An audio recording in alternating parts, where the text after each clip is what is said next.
Salut à toutes et à tous, c'est Paul sur le Grand Méchant Loup et je suis très heureux de vous retrouver aujourd'hui pour faire le débrief de Pays de Galles-France, donc une énorme branlée à Cardiff en ce dimanche après-midi, stade très très vide avec moins 16 000 places, donc c'est un peu la honte pour un match de destination, même s'il faut quand même se rappeler que la France faisait à peu près pareil il y a 10 ans contre même des équipes du Six Nations. Donc il ne faut pas jeter la pierre au Pays de Galles, surtout dans la situation où ils sont. Ça peut se comprendre. On a la flemme d'aller voir son équipe quand elle prend branlée sur branlée.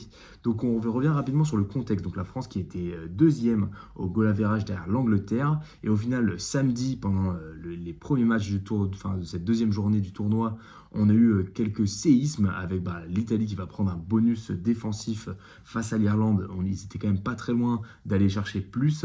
Et donc l'Irlande qui ne prend pas de bonus. Et l'Écosse qui met une branlée à l'Angleterre, qui prend un bonus et qui se retrouve donc deuxième après le match de l'équipe de France. Donc voilà, on est encore la seule équipe en capacité de faire le Grand Chelem. Donc c'est très positif. Il fallait vraiment du coup gagner ce match et écraser ce match. Donc on va commencer par raconter le match comme d'habitude avant de noter les joueurs. Mais avant ça, je vais vous demander d'abord de liker la vidéo et de vous abonner. Ça m'aide beaucoup pour le référencement, donc je vous en remercie.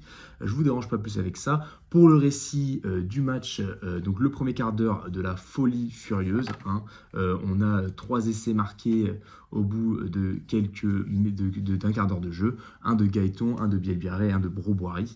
Donc voilà, on se dit que ça va être un match de feu, qu'on va potentiellement pouvoir passer la barre, je sais pas, au moins des 60, voire des 70 points. Et au final, c'est pas du tout ce qui se passe, parce qu'on se relâche un petit peu. On offre déjà un essai au Pays de Galles en ne défendant pas. Enfin, on défend, mais on ne défend pas assez efficacement. Il y a certainement un relâchement.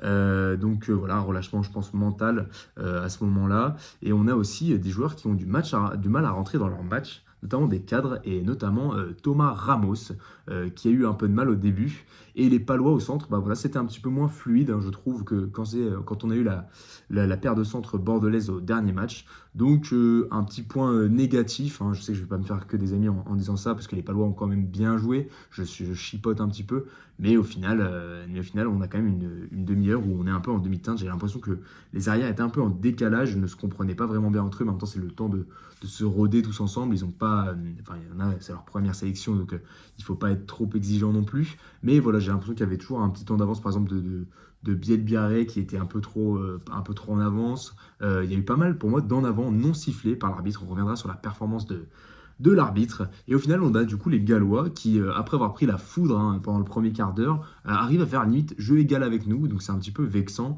au vu du niveau de l'équipe sur le papier et même dans le jeu proposé. Donc voilà, pendant une demi-heure, ils font à peu près la jeu égal. Et au final, on a Bird qui nous fait un petit cadeau en cette fin de première mi-temps en essayant de jouer au pied et qui se fait contrer. Et au final, on a un très bel essai de Jalibert en contre. Donc c'est assez chouette pour l'équipe de France que ça tourne comme ça à la pause. Puis au final, après la pause, on revient bien dans le match. On marque au total 8 essais. Donc on enchaîne et c'est propre, encore une fois avec un bonus. Donc je vais faire un peu le rabat-joie, comme je disais que les arrières n'étaient pas à leur prime. Moi je demande quand même à les revoir pour qu'ils continuent à s'habituer à la sélection. Mais il faudra faire une beaucoup plus grosse performance pour moi contre les Italiens et contre les Écossais, puis après bien sûr contre les Anglais. Mais pareil, c'est un match un peu entre guillemets qui pouvait nous permettre de nous chauffer et heureusement que c'était le Pays de Galles en face sur cette journée-là. Donc voilà, je ne vais pas négliger quand même la performance des Bleus, c'est une énorme performance, beaucoup de joueurs à haut niveau, Broboiry qui marque pour sa première sélection, c'est assez propre quand même, comparé aux Gallois, tout l'inverse, qui ont vraiment pas montré grand-chose, et j'ai pas grand monde à retenir de leur côté, donc si ce n'est peut-être Williams, leur numéro 9, qui a essayé de faire certaines choses pas trop mal de temps en temps, de dynamiser un peu, avec un jeu au pied pas toujours précis, mais qui a été parfois plutôt pas mal. Donc voilà, ce serait le seul joueur que je retiendrai. Pour ce qui est de l'arbitre James Dolman, il a été plutôt bon, je trouve, même s'il avait une énorme tolérance sur les en avant, notamment envers nous, parce qu'on tenait le ballon, donc on ne va pas s'en plaindre. Je trouve que depuis le début du tournoi, on est quand même bien arbitré. Je vous laisserai me dire ce que vous en pensez en commentaire. Mais je trouve qu'on est quand même très bien arbitré. depuis ce début de tournoi, donc ça fait plaisir, hein, ça montre qu'on est une équipe respectée par les arbitres et c'est toujours agréable après s'être fait avoir tant de fois. Donc voilà, on va passer sur notre 15 à nous. Donc, et on va mettre des notes aux joueurs comme à l'accoutumée, j'ai envie de dire. Gros, j'ai mis la note de 7, donc pareil, toujours très, très puissant dans la pack, toujours assez présent.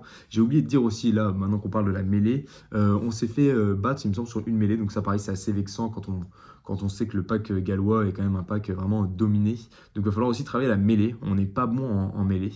En tout cas, pour ce qui est de la première ligne remplaçante, parce que là, du coup, j'ai mis un 8 après à Marchand. Aldegré, je lui mets un 7 pour leur présence dans le jeu, toujours autant aussi impliqué. Olivon, je lui ai mis un 8. Voilà, il enchaîne un deuxième match de très très haut vol. Il nous met encore un essai. Donc 2 essais en 2 matchs très propres. Guillard, 7. Pas au niveau où il a été la semaine dernière, mais quand même très impactant sur le jeu. Et il enchaîne bien. Et donc il est vraiment en train de conquérir cette place de deuxième ligne, sachant que Meafou est sorti sur commotion et donc ça lui a laissé encore plus de temps. Et on sait que logiquement, il devrait être maintenu pour la semaine prochaine face à l'Italie. La troisième ligne, donc Kroos, Jelon, Jegou, je leur ai mis à tous les trois la note de 7. Je trouve qu'ils ont fait un match assez similaire, donc très présent dans les rucks. C'est des mecs qui taffent dans l'ombre, hein. Et donc j'ai trouvé ça très positif. Pour ce qui est de notre charnière Dupont, je lui ai mis un 7 pour les mêmes raisons que la dernière fois. Énorme, hein, quelques Chistera sortis de Maul, sortis de Ruck dont il a le secret. Et je trouve que voilà, il joue très bien aussi avec Jalibert, il est toujours aussi énorme. Mais je trouve que quand même, c'est pas le Dupont d'avant blessure qui pouvait nous faire un peu plus de différence. Mais encore une fois, ça reste une performance assez folle. Donc Jalibert qui a été élu homme du match, hein, par TF1, 9 parce que voilà, j'ai trouvé aussi vraiment très très chaud, encore un essai aujourd'hui, donc c'est positif. Louis Bielbiarré, je lui ai mis aussi la note de 9 parce que j'ai trouvé qu'il avait vraiment survolé. Si je lui mets pas 10, c'est parce que voilà, je trouvais qu'il partait quand même de temps en temps un petit peu en avance. Pour la paire de centre paloise, Broboiry, Gaëton, je leur ai mis tous les deux la note de 6. Voilà, tous les deux un essai, donc c'est positif. Une première sélection pour Broboiry, plus que positive aussi. Mais Broboiry, voilà, il y a eu certaines absences, hein, je trouve, au plaquage. Il ne s'est pas défilé non plus. Mais il y a eu les avants pour venir le soutenir justement sur certains plaquages. Donc ils sont là pour ça aussi. Mais voilà, j'ai trouvé que c'était un peu plus hésitant et que ça ronronnait un petit peu plus, on va dire, que lorsque c'est la paire de centre de Bordeaux. Mais encore une fois, il faut leur laisser le temps de s'habituer. Moi, je ne demande qu'une chose, c'est aller revoir sur le terrain. Atis Sogbe, voilà, 2 essais, donc moi j'ai mis 9 parce que je trouvais qu'il a survolé aussi. Si je ne lui mets pas la note de 10, c'est parce que je trouve qu'il a fait pas mal de claquettes aussi dans les airs, un peu à la Damien Penaud, et on l'a appelé justement pour éviter d'avoir ce genre d'imprécision sur les ballons hauts. C'est aussi quelque chose qu'il va falloir travailler avec notre mêlée. Donc de bonnes choses à travailler aussi. Il y aura l'aspect mental, à ne pas s'adapter au niveau de l'adversaire. Et en parlant de s'adapter au niveau de l'adversaire, je trouve que c'est ce que Ramos a fait sur le début de match. Et donc j'étais assez déçu au début, bien sûr, parce qu'après, voilà, ça reste quand même le métronome, hein, l'un des métronomes de cette équipe de France. Très bon sur les transformations. Donc je lui ai mis la note de 5, parce que pour moi, il mérite largement la moyenne. Mais voilà, j'étais un peu inquiet par son début de match et j'espère qu'il saura se rattraper sur les autres matchs. Donc le banc, je lui ai mis la note de 7. J'avais mis 5 la semaine dernière. Là, j'ai trouvé plus que correct, à part la mêlée, c'est pour ça que je ne mets pas plus. Mais on en a déjà parlé. Donc au final, très positif, on est premier de la poule. On joue, par contre, il faudra faire attention pour la suite parce qu'on va jouer contre l'Italie, qui est maintenant une équipe loin d'être facile à battre, de plus dans un stade qui ne porte pas chance, à Pierre-Mauroy, à Lille. Donc faudra rompre cette mauvaise dynamique dans ce stade et rompre la bonne dynamique des Italiens. Mais on en parlera dans l'avant-match. Et voilà, du coup, c'est tout pour moi. N'hésitez pas à commenter si vous trouvez que j'ai oublié des choses ou si je peux améliorer certaines choses. J'essaierai de vous écouter au mieux pour les prochaines vidéos. Ciao!